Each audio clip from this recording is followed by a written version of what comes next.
Hello student, आज हम लोग सॉल्ट के बारे में पढ़ेंगे। सॉल्ट नमक जो जो स्वाद लाता है, आज पढ़ाई में उसका इस्तेमाल करते हैं। सॉल्ट स्टार्ट करते हैं। बेसिकली पहली बात है कि सॉल्ट होता क्या है। ठीक है, हम लोग पहले समझते हैं सॉल्ट क्या होता है। ठीक है, सॉल्ट क्या होता है समझते हैं। तो सॉल्ट एक आयोनिक कंपाउंड है। सॉल्ट क्या है? एक आयोनिक कंपाउंड है। आयोनिक कंपाउंड से समझ में आ रहा होगा बात कि आयोनिक क्या होता है। आयोनिक क्या होता है? जिसमें एक प्लस और एक माइनस दोनों मिलता है, कैटायन और एनायन। कैटायन में क्या क्या आता है? जो बेसिकली मेटल्स होते हैं। और एनायन में क्या होता है? जो बेसिकली नॉन मेटल्स होते हैं। ठीक है, जैसे कि या कंबाइन होकर कोई कंपाउंड बना रहे हैं तो जैसे कि आयोनिक में क्या आता है? एक आता है कैटायन और एक आता है एनायन। ठीक है, कैटायन में क्या क्या आते हैं? Na+। ठीक है, ये कैटायन है। फिर हाइड्रोजन भी है। इसके बाद बहुत सारे इसमें प्लस में रहते हैं, एल्यूमिनियम, ठीक है, आयरन। और एनायन में क्या आते हैं? सल्फेट हो गए, SO4 2-। एनायन में आएंगे CO3 2-। ठीक है, NO3-। ये सब क्या है? एनायन। इसके अलावा क्लोरीन, ये भी एनायन है। तो ये सब कैटायन में आएंगे, ये सब एनायन में आएंगे। अब ये जब कंबाइन होंगे कैटायन और एनायन, तो क्या मिलेंगे? क्या बनेंगे? सॉल्ट बनेंगे। ठीक है, तो क्या हो गया? Salt is a ionic compound which form due to the combination of cation and anion. ठीक है, अब यहां पर एक बात हो जाता है कि कभी कभी क्या होता क्या है कि जैसे आप अगर एक प्रॉब्लम देखते हैं कि HCl या HNO3, इसमें क्या है? ये भी प्लस, ये भी माइनस, ये भी प्लस, ये भी माइनस। तो यहां पर एक बात फंस जाता है कि ये भी एक कैटायन है, एक एनायन है, लेकिन ये सॉल्ट नहीं है, ये एसिड है। ये बात हम लोग को पता है। तो फिर यहां पे क्या है? तो यहां पर जरा सा और क्लेरिफाई करते हैं इसको कि क्या होता क्या है। तो इस तरह से समझेंगे कि इस तरह से समझेंगे कि अगर अगर हाइड्रोजन मतलब H+ आयन आ जाए, तो H+ आयन के अलावा एक और आयन होना चाहिए। H+ आयन के अलावा कैटायन में एक और होना चाहिए। अगर हाइड्रोजन कैटायन के रूप में आया है तो उसके अलावा एक और कैटायन आना चाहिए। ठीक है, और उसी प्रकार से अगर OH- आया है जो कि हाइड्रोक्साइड है और वो बेस में होता है, तो उसके अलावा एक और एनायन मतलब एनायन आना चाहिए। ठीक है, मीन्स ठीक है, एक और आना चाहिए एनायन। इसको समझते हैं कि क्या बोलना चाह रहे हैं। हम बोलना चाह रहे हैं कि एक अगर ये आ गया, हाइड्रोजन आ गया, तो एक और कैटायन होना चाहिए। यहां लिख देते हैं if hydrogen H+ ions as a cation, then it must be extra cation। एक और होना चाहिए कैटायन। ठीक है, अब उसी प्रकार से आप समझिएगा कि अगर एनायन आ गया, एनायन में आपका आ गया माइनस आ जाता है, OH- अगर आ गया, एनायन में क्या आ गया? OH- अगर आ जा रहा है। ठीक है, जैसे कि आप एग्जांपल ले सकते हैं CaOH का होल्ड, ये प्लस में माइनस में, लेकिन ये क्या है? ये बेस होता है, ये सॉल्ट नहीं है। तो अगर इफ क्या लिखेंगे? If OH- ions as a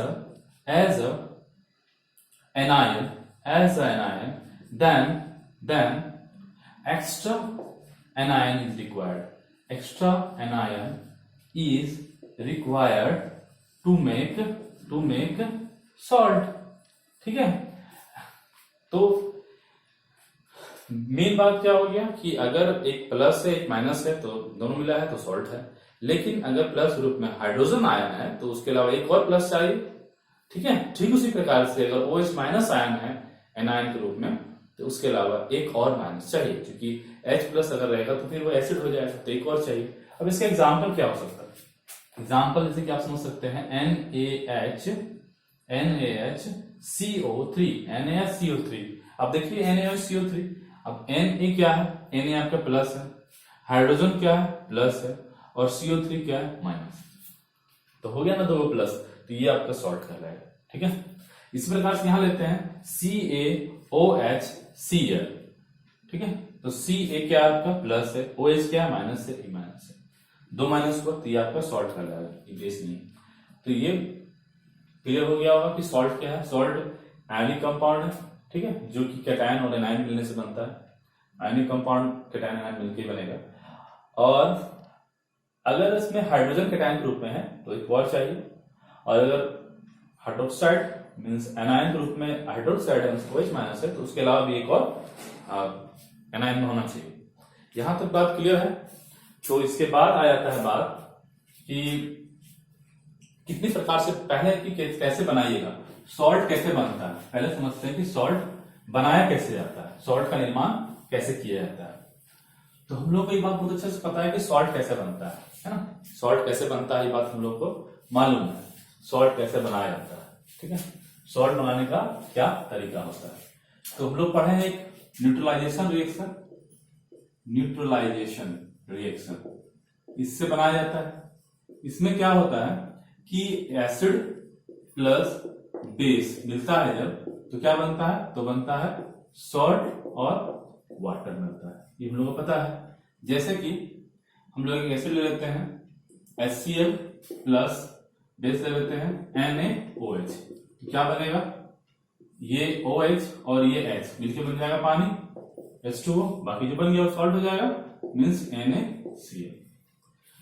तो ये प्रिपरेशन, इसके अलावा भी प्रिपरेशन का तरीका है। जैसे कि हम लोग पढ़े थे कि मेटल और एसिड जब रिएक्शन करता है, मेटल और एसिड जब रिएक्शन करता है तो वो क्या बनाता है, सॉल्ट और हाइड्रोजन गैस लिबरेट करता है। जैसे आप ले लीजिए मेटल के रूप में ले लीजिए मैग्नीशियम ले लिए, ठीक है, और इसको सल्फ्यूरिक एसिड के साथ रिएक्शन करा दिए, ठीक है, ये मेटल है और ये क्या है, एसिड है। तो मेटल और एसिड मिलता है तो क्या बनता है, हम लोग को पता है ये चीज कि सॉल्ट बनता है और हाइड्रोजन गैस लिबरेट होता है। यहाँ क्या बन जाएगा, हाइड्रोजन गैस यहाँ लिबरेट होगा, पानी नहीं होगा, यहाँ हाइड्रोजन गैस लिबरेट होगा, तो क्या बन जाएगा MgSO4 और H2। अब जैसा कि ये आपका प्लस है, ये आपका माइनस है, तो कैटायन और एनायन मिला है मीन्स ये क्या है, सॉल्ट है। लेकिन ये कौन सा सॉल्ट है, ये न्यूट्रल सॉल्ट मीन्स सॉल्ट के प्रकार होते हैं, ठीक है।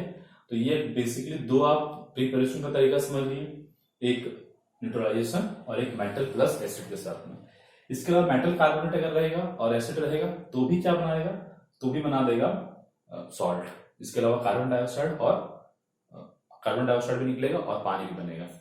इसके अलावा मेटल ऑक्साइड आप लेते हैं, है ना, तो क्या बनता है, तो पानी बन जाता है, लेकिन सॉल्ट जरूर बनता है। अगर आप मेटल कार्बोनेट लेते हैं, ठीक है, तो भी ये चीज होगा। जैसे कि आप मेटल कार्बोनेट ले लीजिए MgCO3 प्लस H2SO4, तो भी क्या बनेगा, तो आपका एक CO2 निकलेगा, कार्बन डाइऑक्साइड निकलेगा, वाटर भी बनेगा, है ना, और सॉल्ट भी बनेगा, ठीक है। यहाँ भी क्या बनेगा, MgSO4 बनेगा जो कि सॉल्ट है, और CO2 निकलेगा और साथ में क्या निकलेगा, पानी निकलेगा, लेकिन सॉल्ट आपका बन रहा है।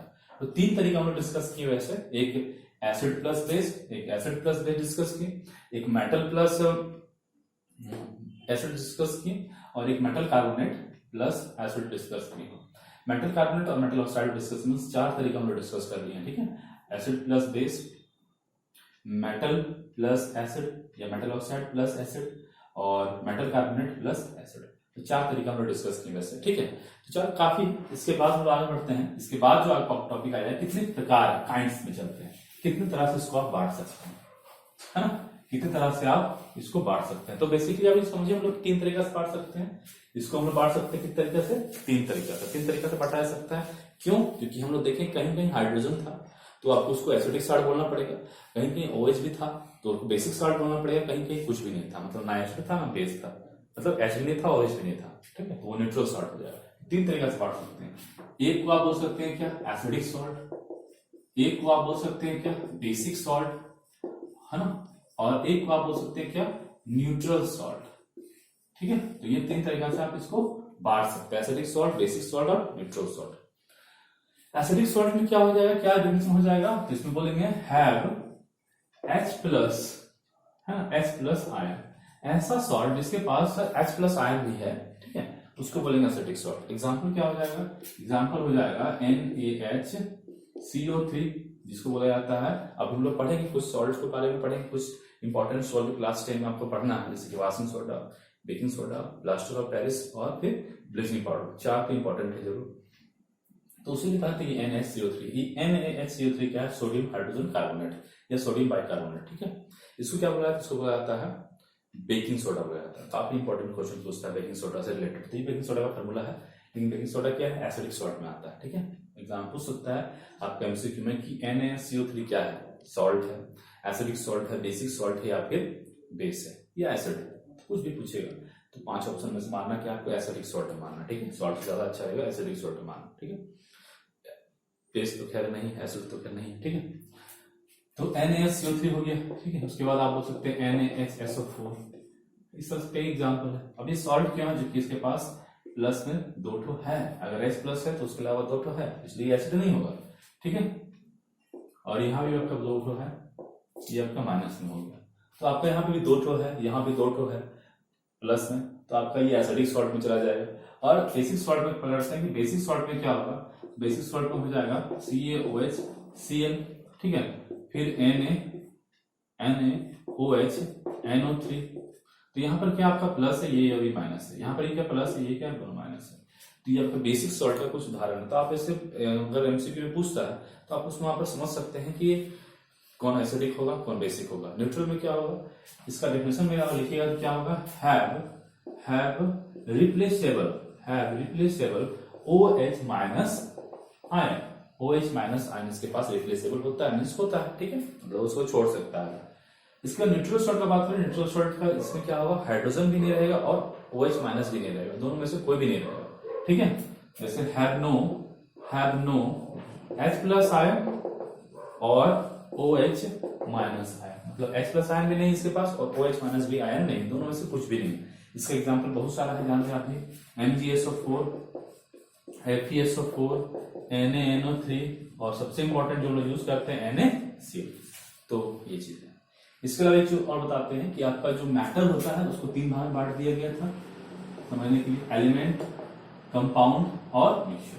तो कंपाउंड जो थे उनको नेचर के अनुसार, मतलब प्रकृति में जो पाए जाते हैं उसका, प्रकृति में जो पाए जाते हैं उसका टेस्ट कैसा है, या फिर वो कैसा नेचर कैसा उसका, एसिडिक नेचर का है, बेसिक नेचर का है, या सॉल्टी नेचर का है।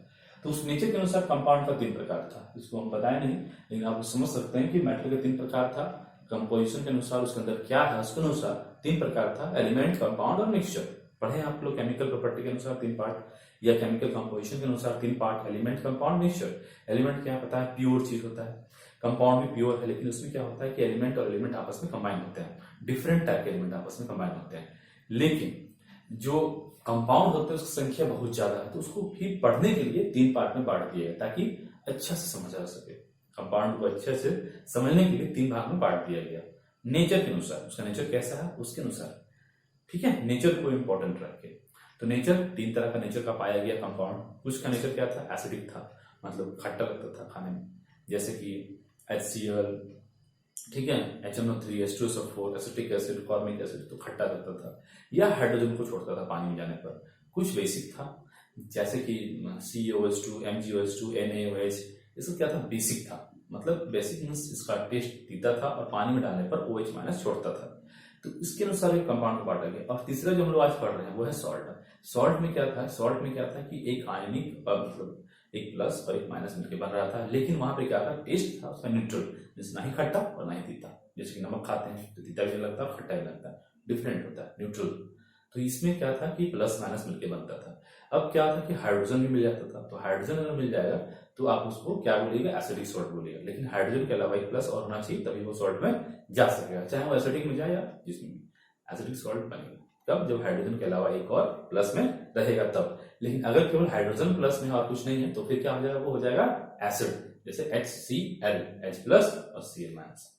उस प्रकार से बेसिक में भी सेम फंडा रहेगा, वहां भी क्या है, बिटर टेस्ट होता है, ठीक है। लेकिन बेसिक सॉल्ट में क्या होता है, OH 2 रहता है, मतलब OH एक रहता है, उसके अलावा एक और माइनस में रहता है।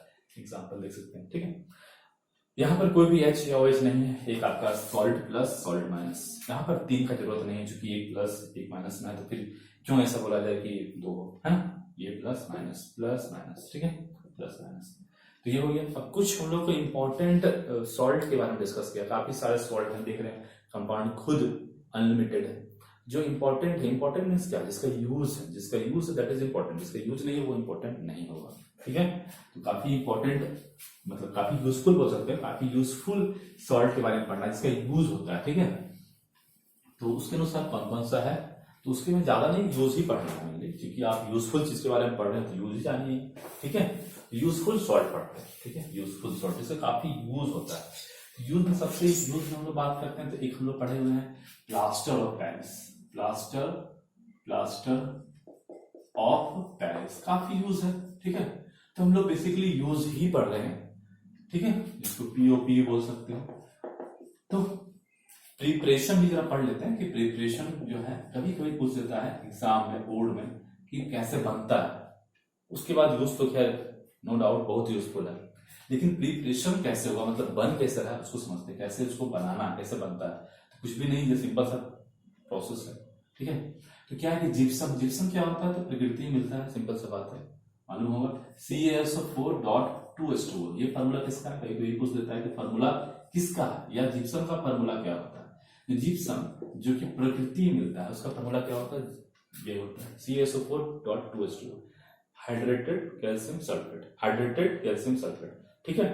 अब व्हाइट रंग का होगा क्योंकि कैल्शियम है। अब जब इसको 373 केल्विन पे गर्म किया जाता है, ध्यान रखने वाली बात है कि इसको एकदम तरीका से गर्म करना, ज्यादा भी नहीं और कम भी नहीं, तब जाके क्या होता है, ये 1/2 पानी उड़ जाता है। इसलिए टेम्परेचर फिक्स किया है, ज्यादा पानी उड़ाओगे तो फिर कुछ और कंपाउंड बनेगा, है ना, और कम भी उड़ेगा तो कुछ और कंपाउंड बन जाएगा। मतलब पानी की वजह से कंपाउंड का नेचर डिफरेंट हो जाता है, ठीक है। वैसे भी कंपाउंड तो डिफरेंट बनता ही है। तो देखिए क्या बनेगा, CaSO4.1/2H2O, इसको बोलते हैं हेमीहाइड्रेट, है ना, calcium sulphate hemihydrate. Hydrate means पानी और हेमी मीन्स आधा। तो ये क्या है, यही आपका है प्लास्टर ऑफ पेरिस, ठीक है। सिंपल सा प्रोसेस है, जिप्सम को लेकर गर्म करना है। अब बात है कि इसका यूज क्या, सबसे इंपॉर्टेंट तो यूज ही है, यूज हम लोगों को पढ़ना है, ठीक है। यूज क्या क्या है, ठीक है। तो यूज एक बहुत बड़ा यूज है, वो यूज है फ्रैक्चर जो होता है बोन, उसके ऊपर में जो बैंडेज किया जाता है, ठीक है, उस बैंडेज में प्लास्टर ऑफ पेरिस का यूज किया जाता है, ठीक है, पता ही है ये चीज। तो फोर बैंडेज, है ना, इन फ्रैक्चर जो होता है उसमें जो बैंडेज किया जाता है उसमें इसका इस्तेमाल किया जाता है। बहुत सिंपल सा यूज है और एग्जाम पूछता है, ठीक है। इसके अलावा बहुत सारा टॉयज होता है, बहुत सारा बच्चे लोग का जो टॉयज होता है या स्टेच्यू जो बनाया जाता है, बहुत सारा मूर्ति, उस मूर्ति में इसका यूज किया जाता है, ठीक है। इसके अलावा एक बहुत इंपॉर्टेंट यूज है, वो है फॉर रूफ, मतलब बोल सकते हो छत या वाल, रूफ एंड वाल के ऊपर कवरिंग बोल सकते हो या पेंटिंग बोल सकते हो, कवरिंग करने में, हाँ, उसको पुट्टी बोला जाता है। ऊपर में प्लास्टर ऑफ पेरिस का परत चढ़ाया जाता है जिससे कि प्लेन लगता है ना, पुट्टी जो कराते हैं उसमें ही रहता है। तो ये भी काफी इंपॉर्टेंट यूज है इसका, ठीक है। उसके बाद बहुत सारा जो apparatus होता है जो लैब में यूज किया जाता है, ठीक है। वो apparatus को अगर पूरा सील कर देना ताकि कोई हवा वगैरह ऑक्सीजन नहीं निकल पाए, बहुत सारा सील बनाना पड़ता है apparatus को, तो उसमें भी यूज किया जाता है। फोर सील द गैप, है ना, इन apparatus ऑफ लेबोरेटरी जो apparatus होते हैं। इसके अलावा काफी इसमें फायर वगैरह नहीं लगता है, तो fire for making fire proof जो मटेरियल होता है उसमें भी यूज किया जाता है। फायर प्रूफ कुछ बनाना है तो वहां इस्तेमाल किया जाता है। बहुत सारा प्लास्टर पेरिस का बर्तन भी आता है, तो सेरेमिक भी बोल सकते हो यहाँ पर।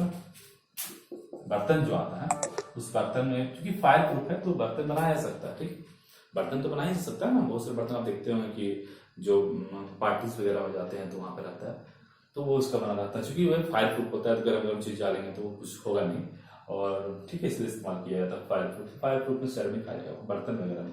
स्टैचू तो रहता है, ये स्टैचू के ऊपर हालांकि पेंट भी किया जाता है, किसी स्टैचू में पेंट नहीं भी किया जाता है, व्हाइट रंग का लगेगा तो पेंट कर देंगे तो डिफरेंट हो जाएगा। तो ये सब सारा यूज है उसका।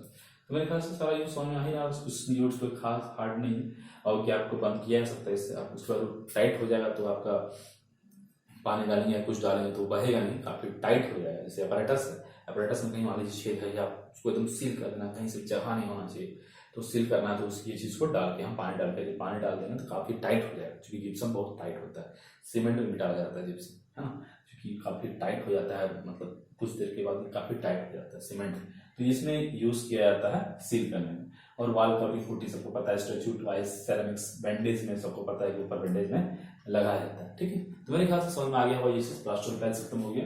बेसिकली चार सॉल्ट के बारे में पढ़ना है हम लोग को, जैसे प्लास्टर ऑफ पेरिस हो गया, इसके वाशिंग सोडा, बेकिंग सोडा और ब्लीचिंग पाउडर। ठीक है। इसके अलावा कास्टिक सोडा भी है, लेकिन उसको बाद में लेक्चर में शुरू करेंगे। आज हम लोग 4 को फोकस किए हैं ताकि ज्यादा लंबा वीडियो ना हो, ठीक है। 4 को भी आज फोकस में रखें। एक प्लास्टर पहले जो कि हो गया है, इसके बाद चलते हैं बेकिंग सोडा में, ठीक है। Baking soda, baking soda, baking soda, ठीक है। पहली बात कि इसका फॉर्मूला क्या हो जाएगा बेकिंग सोडा का। बेकिंग सोडा में जस्ट डिस्कस किए थे, उसका फॉर्मूला था NaHCO3। मीन्स क्या बोल सकते हैं उसको, कैल्शियम, सॉरी इसको बोल सकते हैं क्या, sodium hydrogen, sodium hydrogen carbonate, या फिर बोल सकते हैं इसको सोडियम बाइकार्बोनेट, ठीक है।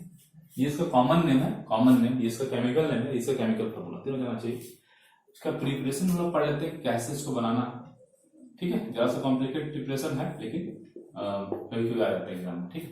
तो प्रिपरेशन में क्या रहता है, कैसे से प्रिपरेशन करना है। तो सबसे पहले आपको ब्राइन लेना है, ठीक है।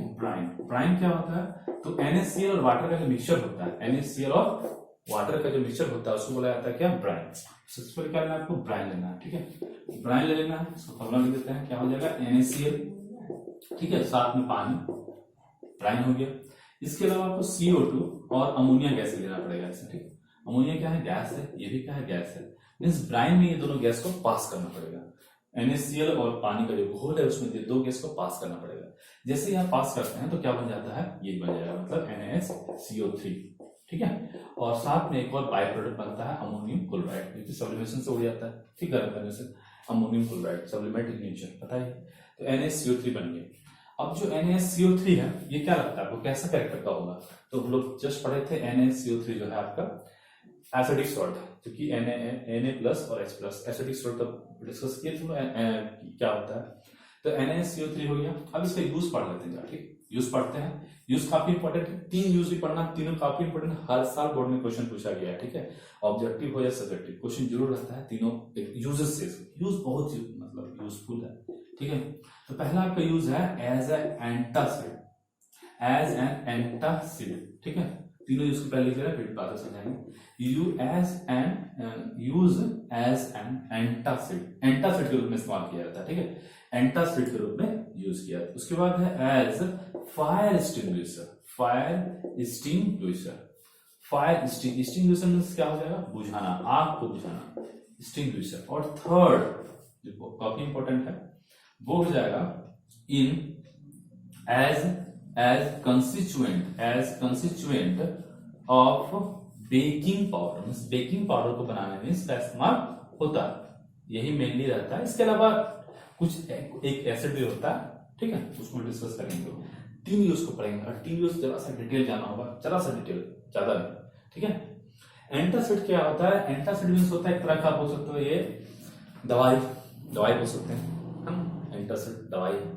ये क्या होता है, अगर पेट में ज्यादा HCl बना, कुछ ज्यादा टफ खाना खा लिया गया, जिसको पचाने में पेट को प्रॉब्लम हो रहा, तो उसमें HCl ज्यादा प्रोड्यूस होगा पचाने के लिए उसको, ठीक है। तो HCl जो प्रोड्यूस होगा, उस HCl ज्यादा प्रोड्यूस होने की वजह से जलन या खट्टा ढकार आ सकता है। उसको ठीक करने के लिए एसिड चूंकि निकला है तो बेस अगर ले लेते हैं, तो एसिड और बेस मिलकर क्या बना देता है, सॉल्ट। तो सॉल्ट से हमें कोई जलन, कोई परेशानी नहीं होती, तो ये यूज किया जाता है, ठीक है। तो क्या है, पेट में क्या निकला आपका, HCl निकला है ना, और ये क्या है आपका NaCO3, ठीक है। तो ये एक यूज किया गया एंटासिड के रूप में, ठीक है। तो जब ये मिल जाएगा, ये आपका एसिडिक हो जाएगा, है ना, और ये जब मिलेगा, ठीक है, तो क्या बना देगा, आपस में मिलके जो एसिडिक है और ये बेसिक है, ठीक है, दोनों मिलके क्या बना देगा, दोनों मिलके बना देगा सॉल्ट। तो इस सॉल्ट से क्या होगा, आदमी का जो पेट का प्रॉब्लम है वो ठीक हो जाएगा। तो इस तरह से ये यूज किया जाता है, ठीक है, एंटासिड के रूप में। एंटासिड के बाद क्या आ जाता है फायर एक्सटिंग्विशर के रूप में। फायर एक्सटिंग्विशर क्या होता है, तो आग को बुझाया जाता है, और आग बुझाने के लिए क्या इस्तेमाल करेंगे, आग बुझाने के लिए हम लोग इस्तेमाल करते हैं H2SO4। मतलब इस तरह समझिएगा कि यहाँ पर एक ले रहे हैं हम लोग, इस तरह का एक स्ट्रक्चर है ना, इस तरह का एक स्ट्रक्चर ले लिया, जिसमें यहाँ पर एक नोब लगा रहेगा, इसके पास क्या रहेगा, तो NaHCO3 रहेगा, और बाहर में क्या रहेगा, बाहर में रहेगा H2SO4 रहेगा। यहाँ पर एक नॉब लगा रहेगा। जब इसको हम यहाँ से ऐसे हिलाते हैं, दबाते हैं, जिस तरह प्रोसेस रहेगा वो क्या होगा, आपस में दोनों मिक्स हो जाएगा। कौन कौन, H2SO4 और NaSCO3, ठीक है, ये दोनों आपस में मिल जाएगा। यहाँ पर समझ में आ गया, इसमें तो कोई दिक्कत नहीं है कि ये आपका एसिड है और ये आपका मिलेगा तो सॉल्ट बना लेता है, ठीक है, दोनों मिलकर क्या बनाता है, सॉल्ट बना लेता है। तो इसका असर को ये ठीक कर देता है, ठीक है, इसका असर केवल इससे ठीक हो जाएगा। तो इसके बाद इसको समझ लेते क्या, फायर एक्सटिंग्विशर। फायर एक्सटिंग्विशर में क्या होता है, तो पता है हम लोगों को फायर एक्सटिंग्विशर क्या करता है, फायर एक्सटिंग्विशर CO2 का निर्माण करता है, CO2 का निर्माण करता है। और CO2 क्या करता है, CO2 किसी चीज को मतलब आग को बुझाता है। तो CO2 कैसे बन रहा है, तो H2SO4 जो है वो रिएक्शन कर रहा है किससे, NaSCO3 के साथ। अब जब रिएक्शन करता है तो क्या बनता है, तो बन जाता है मेरा, कुछ ज्यादा इसको रिएक्शन को नहीं करना है, सिर्फ समझने के लिए बता रहे हैं कि आपका CO2 बनता है। मेन क्या है, CO2 बनता है। रिएक्शन में और बाय प्रोडक्ट क्या बन रहा है उसमें उन्होंने नहीं जा रहा है कि और इसके अलावा क्या बन रहा है। सिंपल समझिए कि दोनों रिएक्शन करता है तो CO2 बनता है। और CO2 जो है यहाँ से बाहर निकल जाएगा, यहाँ से पाइप निकाल के ऐसे करके ये CO2 आपका ऐसे बाहर निकल जाता है, ठीक है। इसको ऐसे हम कर देते हैं, यहाँ से बाहर कर देते हैं, पाइप लगा के अपना बाहर कर लेना, ठीक है। तो यहाँ पर ये बाहर निकल जाता है, ठीक है। यहाँ पर क्या होगा, ये चीज बाहर निकल जाएगा। तो यहाँ पर NaSCO3 है और H2SO4 दोनों अंदर में रहता है, जो कि आप देखे होंगे लाल लाल तरह का डिब्बा होता है जिससे कि आप पूछता है, उसके अंदर में क्या होता है, बेकिंग सोडा रहता है और क्या रहता है, H2SO4 रहता है। लेकिन जब इसको हम ऐसे यूज करेंगे, तोड़ देंगे या फिर हटा देंगे या फिर दबा देंगे, जो भी प्रोसेस इस्तेमाल किया गया उसको कर देंगे, दोनों मिक्स हो जाएगा। और जब ये मिक्स हो जाएगा तो क्या निकलेगा, CO2 निकलेगा, रिएक्शन करने के बाद निकलेगा। तो जो CO2 निकलेगा वो CO2 से पूछ जाएगा। दोनों रिएक्शन करके CO2 निकालता है, इतना ही जानना है, बाकी और क्या बनता है उससे नहीं जानना, ठीक है। तो फायर एक्सटिंग्विशर के रूप में यूज किया जा रहा है क्योंकि यही CO2 निकाल पाता है, ठीक है। थर्ड बात चलते हैं कि जब NaSCO3 को गर्म किया जाता है, NaSCO3 को जब गर्म किया जाता है तो क्या करते हैं, हीट कर देते हैं, ठीक है। जब गर्म किया जाता है तो क्या बन जाता है, तो बन जाता है Na2CO3 और साथ में CO2 बनता है और साथ में क्या निकलता है, पानी निकलता है। ये काफी इंपॉर्टेंट रिएक्शन है, इसको हम लोग और अच्छा समझेंगे कि Na2CO3 CO2 और H2O बनता है। H2O से कोई प्रॉब्लम नहीं होता है, ठीक है। CO2 क्या करता है, जो CO2 बनता है, CO2 के लिए ही यहाँ इस्तेमाल किया जा रहा है NaCO3 को, और यहाँ भी CO2 के लिए ही इस्तेमाल किया जा रहा है, ठीक है। समझते ध्यान से। यहाँ पर क्या हो रहा है कि जब H2SO4 से रिएक्शन कर रहा है NaCO3 मतलब बेकिंग सोडा, तो क्या बना दे रहा है, CO2 बना दे रहा है और CO2 से आग बुझ जा रहा है। यहाँ पर जो यूज कर रहे हैं आप बेकिंग पाउडर में, तो बेकिंग पाउडर में बेकिंग सोडा रहता है और जब उसको गर्म किया जाता है तो वहां भी वो क्या करता है, CO2 छोड़ देता है, क्योंकि वहां भी वो CO2 छोड़ता है। और CO2 क्या करता है, उस केक को या इडली को या जो भी चीजें हैं, इडली डोसा या केक है बेसिकली या ब्रेड, उसको फ्लफी बना देता है, क्योंकि CO2 अंदर ट्रैप हो जाता है। जब गर्म करते हैं CO2 छोड़ता है और CO2 अंदर ट्रैप हो जाता है, तो ट्रैप होने की वजह से वो फ्लफी हो जाता है। जब उसको दबाएंगे CO2 निकलेगा, फिर जाएगा अंदर, तो एक तरह का गैप बनने की वजह से CO2 अंदर रहने की वजह से वो फ्लफी हो जाता है। CO2 ये छोड़ता है, इसलिए इसका इस्तेमाल किया जाता है। जो जैसा यूज होता है, जैसा वो काम कर रहा है वैसा उसका यूज है। क्योंकि CO2 छोड़ रहा है इसलिए आप बुझाने में मदद किया यूज किया जा रहा है, और CO2 छोड़ रहा है इसलिए उसको केक को फ्लफी बनाने में यूज किया जा रहा है। या बेकिंग सोडा, बेकिंग पाउडर जो कि डाला जाता है उसमें ये डाला जाता है। और ये HCl से रिएक्शन करके सॉल्ट बना दे रहा है, यहाँ पर सॉल्ट का निर्माण कर दे रहा है, ठीक है, ये बना दे रहा है सॉल्ट और वाटर, इसलिए इसका निर्माण एंटासिड के रूप में भी किया जा रहा है, क्योंकि ये भी सॉल्ट को छोड़ता है। सिंपल सा बात है रिएक्शन से। अब बात यहाँ पर ये आता है, क्वेश्चन पूछता है कि क्या बेकिंग पाउडर में क्या बेकिंग सोडा ही रहता है क्या, ये पूछता है कि बेकिंग सोडा, बेकिंग पाउडर में क्या बेकिंग सोडा रहता है या कुछ और भी रहता है। तो इसको इंपॉर्टेंट है यहाँ पर, यार हम इसको या इसको मिटा देते हैं, ठीक है। इसके बाद समझते हैं लास्ट आपका क्या है इसके बारे में। इसके बारे में है क्या कि वाई या इज टर्टरिक एसिड है ना, मेक केक फ्लफी, ठीक है। क्वेश्चन क्या है कि क्या टर्टरिक एसिड जो होता है वो केक को फ्लफी बनाता है क्या, तो इसका आंसर हो जाएगा नो। अब ये क्या हम टॉपिक क्या उसको समझते हैं, ठीक है। देखिए होता क्या है, समझते हैं ध्यान से, इसका आंसर आप याद कर लीजिएगा, नो होता है। लेकिन अब इसको डिटेल्स में समझते हैं कि क्या पता क्या रहना है, ठीक है। देखिए जो बेकिंग पाउडर होता है, बेकिंग पाउडर जो होता है वो डाला जाता है किसमें, केक में डाला जाता है। केक में बेकिंग पाउडर को डाला जाता है। तो बेकिंग पाउडर में रहता है क्या, बेकिंग पाउडर में बेकिंग सोडा रहता है, क्या रहता है, बेकिंग सोडा रहता है, और साथ में एक एसिड जो कि ऑर्गेनिक होना चाहिए, जैसे कि हमने टर्टरिक एसिड को डाल दिया, टर्टरिक एसिड जो कि टैमरिंड में पाया जाता है, इमली में पाया जाता है, ठीक है। तो बेकिंग पाउडर क्या होता है, बेकिंग पाउडर दो चीज से मिलकर बना होता है, बेकिंग सोडा और टर्टरिक एसिड। तो क्वेश्चन था कि क्या टर्टरिक एसिड जो है वो केक को बनाता है फ्लफी क्या, तो आंसर हो जाएगा नो, क्योंकि फ्लफी तो बेकिंग सोडा बनाया हम लोग यहाँ पढ़े, ठीक है। तो टर्टरिक एसिड क्यों डाला जाता है, ठीक है, तो उसको समझते हैं क्यों डाला जाता है, क्योंकि उसको क्वेश्चन पूछ देता है ऑब्जेक्टिव में या ऐसे भी। तो जो आपका ये जो बना है Na2CO3, ध्यान दीजिएगा Na2CO3 जो बना है, ये Na2CO3 जो है ये इसका बेसिक कैरेक्टर होता है। मतलब जब इस Na2CO3 को जब चेक किया जाता है पीएच पेपर में, पीएच पेपर में पढ़ेंगे पीएच पेपर क्या होता है, या पीएच स्केल जो होता है वो पता करता है कि वो बेसिक है या एसिडिक। तो उसमें जब हम पता करते हैं तो Na2CO3 का वैल्यू 7 से ऊपर आता है, मीन्स ये बेसिक कैरेक्टर शो करता है, ठीक है। तो चूंकि Na2CO3 बेसिक कैरेक्टर शो करता है तो प्रॉब्लम हो जाता है, क्योंकि आप NaCO3 को डाले हैं, मतलब बेकिंग सोडा को डाले हैं, और वो गर्म होकर CO2 बना रहा है, बढ़िया है, अच्छा है, लेकिन साथ साथ Na2CO3 बना रहा है। अब Na2CO3 जो कि बिटर होता है, क्योंकि वो बेस है तो बिटर होगा, तो बिटर होने की वजह से क्या होता है, बेसिक कैरेक्टर का होता है, ठीक है। तो बिटर होने की वजह से क्या होता है कि वो टेस्ट को, केक को खराब कर देगा, फ्लफी तो होगा लेकिन टेस्ट उसका बिटर होगा, जो कि प्रॉब्लम क्रिएट करेगा। तो चूंकि बेसिक है, और अगर हम इसमें डाल देंगे ऐसा, क्योंकि ये बेसिक है, बेकिंग सोडा की बात नहीं कर रहे हैं, बेकिंग सोडा तो आपका बेसिक नहीं बोल रहे हैं, लेकिन हम क्या बोलना चाह रहे हैं कि जो आपका ये भी हालांकि कुछ बेसिक तरह से यहाँ पर काम कर रहा है, लेकिन यहाँ पर जो कि क्या बेकिंग पाउडर जो ये जो बन रहा है Na2CO3, ये पूरी तरह से क्या बेसिक कैरेक्टर शो कर रहा है ना।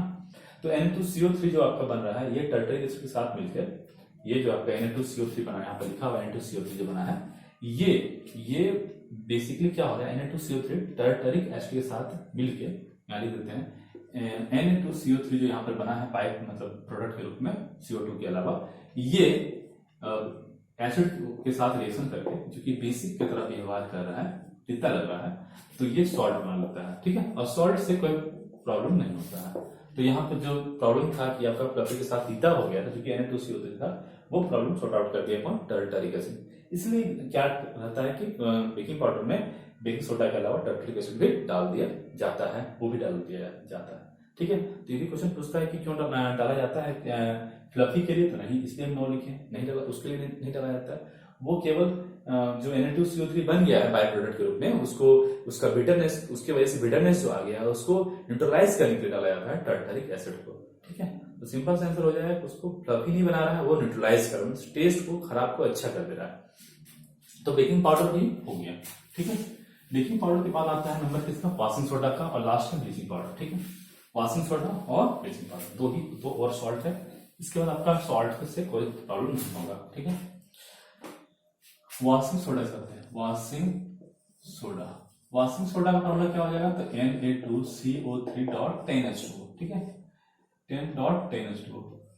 इसके बारे में कुछ और प्रॉपर्टी डिस्कस कर लेते हैं, कुछ सिंपल सा प्रॉपर्टी है।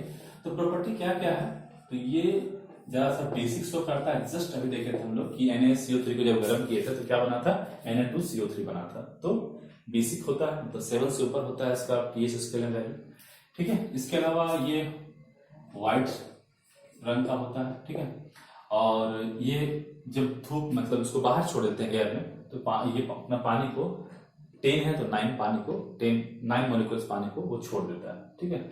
ये सब कुछ बातें था, इसका मतलब एनहाइड्रस बन जाता है, कहाँ, इन एयर में, हवा में क्या हो जाता है, एनहाइड्रस, मीन्स पानी को छोड़ देता है, ठीक है।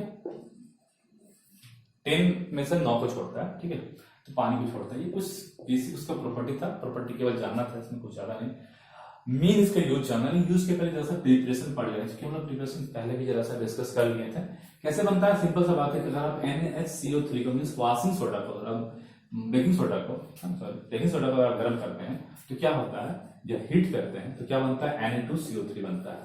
जस्ट पढ़े थे, साथ में CO2 बना था और H2O बना था, तो वो क्या अलग चीज है, लेकिन ये तो बना। जब ये बन जाता है Na2CO3, अगर इसको हम पानी में डाल देते हैं, ठीक है, Na2CO3 को अगर पानी में डाल देते हैं, पानी हो गया, तो क्या बन जाता है, बन जाता है Na2CO3.10H2O, ठीक है। यहाँ पर 10 मॉलिक्यूल्स पानी लिया गया है, ठीक है। बैलेंस अगर करेंगे तो ये हो जाएगा आपका Na2CO3 बन गया। ऐसे बना, बेकिंग सोडा को गर्म किया गया, बन गया वो चीज, अब उसको फिर पानी में डाल दिया गया, बन गया ये क्या, बेकिंग सोडा, ठीक है। समझ में आ गई बात कि वॉशिंग सोडा कैसे बनता है। बेकिंग सोडा को गर्म किया गया तो बन गया Na2CO3, जो पानी में डाल दिया गया तो बन गया क्या, वॉशिंग सोडा। तो यही फार्मूला होता है, सिंपल सा प्रिपरेशन है, कुछ ज्यादा खास नहीं।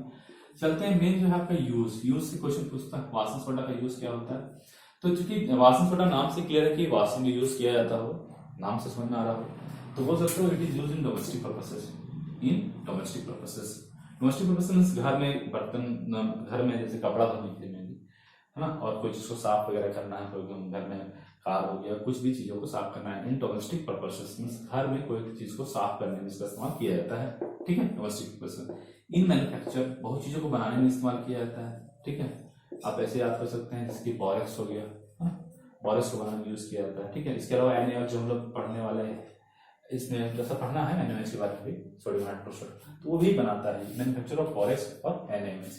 इसके अलावा कुछ और इंपॉर्टेंट चीज है ना, बोरेक्स एक तरह का केमिकल है, काफी यूजफुल है, काफी काम आता है, और NaOH जाहिर है काफी इंपॉर्टेंट है, इससे NaOH से आपका साबुन वगैरह बनता है, ठीक है। तो ये इसको बनाने में इसका रोल रहता है, इसके हेल्प से ही बनता है, ठीक। इसके अलावा इन पेपर इंडस्ट्री जो होता है वहां पर यूज किया जाता है। फिर ग्लास इंडस्ट्री जो होता है, ग्लास को प्यूरिफाई करने में, ग्लास को बनाने में इसका इस्तेमाल किया जाता है। तो पेपर इंडस्ट्री और ग्लास इंडस्ट्री में, पेपर ग्लास इंडस्ट्री में इसका इस्तेमाल किया जाता है। हाँ, इसके अलावा मशीन को, या आप बोल सकते हो कि तीन यूज काफी इंपॉर्टेंट हो गया, तीन यूज को रखते हैं, तीन यूज काफी इंपॉर्टेंट, तीन यूज ही मेनली काम आता है इसमें, ठीक है, डोमेस्टिक पर्पस। या आप बोल सकते हैं एक और यूज फॉर मेकिंग सोप, ठीक है, साबुन बनाने में यूज किया, क्योंकि वॉशिंग सोडा नाम है तो साबुन बनाने में यूज किया ही जाएगा। तो ऐसे ही आप खरीद के इसको डोमेस्टिक यूज में ला सकते हैं, जो कि सस्ता पड़ता है, साबुन से सस्ता पड़ता है, इसलिए आप खरीदता है लोग। फिर उसके बाद बोरेक्स काफी इंपॉर्टेंट केमिकल है, यूज किया जाता है, घर में बोरेक्स रखता है ना। तो NaOH भी बनाने में यूज किया जाता है, पेपर बनाने में यूज होता है, इसका ग्लास बनाने में यूज होता है, और सब इंडस्ट्री में यूज होता है। इसके अलावा सोप जो बनता है, सोप, ठीक है, उसमें भी वॉशिंग सोडा नाम से सोप बनाने में यूज किया जाएगा। सोप बनाने में इसका भी इस्तेमाल होता है NaOH का, लेकिन इसका भी इस्तेमाल होता है, ठीक है। ग्लास इंडस्ट्री, पेपर इंडस्ट्री में इसका इस्तेमाल किया जाता है, ठीक है। तो लास्ट हम लोग का है वो है ब्लीचिंग पाउडर, ठीक है। लास्ट टॉपिक क्या है, लास्ट टॉपिक है ब्लीचिंग पाउडर। इसके बाद जो डाउट रहेगा कमेंट सेक्शन में, आपको जो भी डाउट रहेगा कमेंट में पूछ सकते हैं, फिर उसको डिस्कस किया जाएगा, लेकिन आपका जो बेसिक चीज था जितना वो बता दिया गया। लास्ट क्या है, वो है ब्लीचिंग पाउडर। ब्लीचिंग पाउडर नाम से क्लियर है कि काफी यूजफुल चीज है, ठीक है। फॉर्मूला क्या होगा, CaOCl2 है ना। क्या हो जाएगा इसका केमिकल नेम, क्या हो जाएगा, कैल्शियम ऑक्सीक्लोराइड, ठीक है। अब कैसे बनता है, जरा सा प्रिपरेशन हम लोग पढ़ लेते हैं कि क्या से ये बन रहा है, क्या कैसे इसको बनाया जाता है इंडस्ट्री में, ठीक है। तो कुछ नहीं, कैल्शियम हाइड्रोक्साइड लिया जाता है। कैल्शियम हाइड्रोक्साइड क्या आपको पता है, जैसे कि कैल्शियम ऑक्साइड को अगर आप पानी में डाल देते हैं तो क्या बन जाता है, कैल्शियम हाइड्रोक्साइड बन जाता है। लाइम वाटर, चूना पानी इसको बोला जाता है, सिलेक्ट लाइम बोला जाता है। तो CaO2 तो काफी पता है आपको, काफी यूजफुल चीज है वो खुद भी, चूना पानी। और प्लस इसको क्या किया जाता है, क्लोरीन गैस पास कराया जाता है, क्लोरीन एक तरह का गैस है, ठीक है, क्लोरलेस गैस है। तो CaOH2 जो कि चूना पानी है, चूना पानी में अगर क्लोरीन गैस को पास करा दिया जाए तो जो आपका ये चूना पानी है वो कैल्शियम ऑक्सीक्लोराइड में, ब्लीचिंग पाउडर में चेंज जाता है, और साथ में क्या निकल जाता है, पानी, ठीक है। तो क्या बन जाएगा, CaOCl2 बन जाएगा, और साथ में से पानी क्या हो जाएगा, अलग हो जाएगा। ये होगी आपका ब्लीचिंग पाउडर। सिंपल सा प्रोसेस है कि when chlorine gas is pass through the calcium hydroxide then bleaching powder is form and also water. रोज क्वेश्चन तो आना ही है, ठीक है, क्योंकि देखो नाम से क्लियर है कि ब्लीचिंग आप सुने होंगे कोई लॉन्ड्री वगैरह में यूज होगा, वहां पे ब्लीच किया जाता है, ठीक है। ब्लीच होता क्या समझते हैं कि ब्लीच क्या होता है, ब्लीच लोग पार्लर में भी होता है, कपड़ा में भी काफी ब्लीच वर्ड का यूज किया जाता है। तो ब्लीच होता है क्या समझते हैं कि ब्लीच किसको बोला जाता है। तो ब्लीच बेसिकली क्या होता है कि अगर किसी के ऊपर कुछ दूसरा कलर आ गया जो उसका कलर है वो नहीं, जैसे कि मान लीजिए कोई आदमी गोरा है, उसके ऊपर काला लग रहा है, तो उसका नेचुरल कलर क्या था, गोरा था, तो उसका मतलब कलर को हटाना, उसका जो रंग है उसको हटा के कुछ दूसरा रंग में बदल देना, मीन्स जो उसका रंग को हटा देना, रंग का हटाना ही कहलाता है ब्लीच। तो अगर जैसे कपड़ा में क्या है, कपड़ा में मान लीजिए कि उसका ग्रीन कलर है, उसका रंग को हटाना है आपको, रंग को हटा के उसको व्हाइट कर देना है, तो वहां पर आप ब्लीच करवा सकते हैं, तो रंग हट जाएगा। ठीक है, अब क्वेश्चन होगा कि अगर ब्लीच करने से रंग हट जाता है तो फिर उसको अगर हम ब्लीच करवाने लॉन्ड्री में देते हैं, वहां पर तो रंग नहीं हटाते, वहां पर तो गंदगी हटाते हैं। तो बात है कि जो नेचुरल रंग है उसका, या फिर जो उसमें चमक लाया जाता है, तो जो उसमें गंदगियां हैं वो भी हट सकती है, हिसाब से देना पड़ेगा उसको ब्लीचिंग। ज्यादा देने से रंग हट ही जाएगा, लेकिन एक तरीका से दिया जाएगा ब्लीचिंग को, कम या हिसाब जिस तरह का लॉन्ड्री इस्तेमाल करता है वो जो यूज करता है उस हिसाब से दिया जाएगा।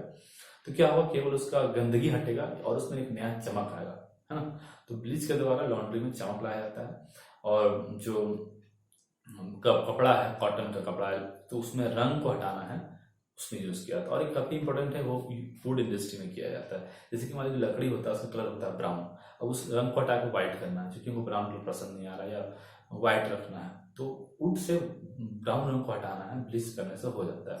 तो वुड में, कॉटन में, ठीक है, और भी जो लाइनन का कपड़ा आता है, नायलॉन कपड़ा आता है, उसमें भी रंग हटाने में इसका इस्तेमाल किया जाता है। ठीक है, और ये हो गया। और एक बहुत इंपॉर्टेंट बात है, क्योंकि जानते हैं आप लोग कि पानी को साफ करने में, ठीक है, यूज किया जाता है। स्विमिंग पूल में डाला जाता है ताकि जो गंदगी है वो मतलब जो बैक्टीरिया है वो सब मर जाए। काफी लोग वहां जाते हैं, पानी निकल नहीं पाता है तो गंदगी आ जाता है, बैक्टीरिया आ जाता है, तो उसको मारने में इस्तेमाल किया जाता है। ड्रिंकिंग पर्पज में जो ड्रिंक होता है, पानी होता है, उसको भी साफ करने में ब्लीचिंग पाउडर डाला जाता है, उससे क्या होता है, बैक्टीरिया मर जाता है। ठीक है, तो इसका यूज लिख लेते हैं हम। पहला यूज क्या हम लोग बोले थे, पहला यूज बोले थे four four bleaching, four bleaching क्या हो जाएगा, कॉटन, कॉटन को, है ना, लाइनन को, है ना, लाइनन का हो गया, इसका भी कपड़ा का टाइप है, या वुड पल्प को, है ना, वुड पल्प मीन्स वही वाला लकड़ी का छोड़ जो कि ब्राउन रंग का होता है, उसको व्हाइट करना है। तो ब्लीचिंग करना है कॉटन को, लाइनन को, वुड पल्प को, रंग को हटाना है उसका। ठीक है, इसके अलावा इन लॉन्ड्री, लॉन्ड्री में यूज किया जाता है कपड़ा को चमक लाने के लिए। ठीक है, लॉन्ड्री में, इन लॉन्ड्री टू रिमूव डर्ट, रंग नहीं हटाना है यहाँ पे, यहाँ क्या करना है, यहाँ पर गंदगी हटाना है, क्योंकि रंग हटा देंगे तो फिर प्रॉब्लम हो जाएगी। ठीक है, इसके अलावा क्या है, फोर, है ना, removing, four removing bacteria, bacteria, है ना, या बोल सकते हो, और इसको बोल सकते हो, और स्टेरिलाइजेशन, स्टेरिलाइजेशन, स्टेरिलाइजेशन क्या होता है, इसमें तो होता है रोग जो भी इसमें बैक्टीरिया वगैरह उसको खत्म करना, है ना। तो फॉर रिमूविंग बैक्टीरिया और स्टेरिलाइजेशन ऑफ वाटर, पानी को साफ करने के लिए। ठीक है, स्विमिंग पूल में यूज किया जा सकता है, स्विमिंग पूल में, क्योंकि इससे क्या होगा कि जो बैक्टीरिया है स्विमिंग पूल में, क्योंकि काफी लोग नहाते तो हो सकता है, ठीक है, वहां पर यूज किया जा सकता है, इस सारा यूज हो गया इसका। इसके अलावा काफी इंपॉर्टेंट चीज है, उसको लिखना पड़ेगा, as a strong oxidising agent, काफी स्ट्रॉन्ग ऑक्सीडाइजिंग एजेंट भी, as a strong oxidising agent. ठीक है, ऑक्सीडाइजिंग एजेंट, ठीक है, काफी स्ट्रॉन्ग ऑक्सीडाइजिंग एजेंट है, क्योंकि इसके पास ऑक्सीजन है तो ऑक्सीजन को रिमूव कर सकता है, ऑक्सीजन को रिमूव वो करेगा, तो क्या होगा कि इसमें रिडक्शन होगा, इसमें रिडक्शन होता है वो क्या कहलाता है, ऑक्सीडाइजिंग एजेंट कहलाता है। जो रिएक्शन को जो ऑक्सीडाइजेशन को करवाता है उसको बोलते हैं ऑक्सीडाइजिंग एजेंट। ठीक है, तो ये काफी स्ट्रॉन्ग ऑक्सीडाइजिंग एजेंट होता है। ठीक है, इसके पास ऑक्सीजन है तो इसके ऑक्सीजन को देता है, और ऑक्सीजन को कोई देता है तो वो ऑक्सीडेशन को करवाता है, तो जो ऑक्सीडेशन को करवाता है वही होता है क्या, ऑक्सीडाइजिंग एजेंट होता है, सिंपल सा बात है। ठीक है, तो चूंकि ये ऑक्सीडेशन को करवाता है, ये ऑक्सीडेशन को ये क्या करता है, करवाता है, तो चूंकि ये करवाता है ऑक्सीडेशन को, इसलिए कहलाया क्या, ऑक्सीडाइजिंग एजेंट, और काफी स्ट्रॉन्ग।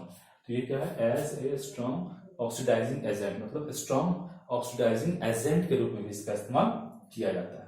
इतना सारा यूज हो गया इसका, कुछ यूज में से उसको पूछ सकता है। ठीक है, अब आपका एक क्वेश्चन है जो आपका होमवर्क है कि ग्लास इंडस्ट्री में किसका इस्तेमाल किया जाता है। ठीक है, एक क्वेश्चन है। दूसरा क्वेश्चन है कि फायर एक्सटिंग्विशर में किसका इस्तेमाल किया जाता है। ठीक है, इस क्वेश्चन को आप कमेंट सेक्शन में लिख के बताइएगा। ठीक है, चलिए, थैंक यू।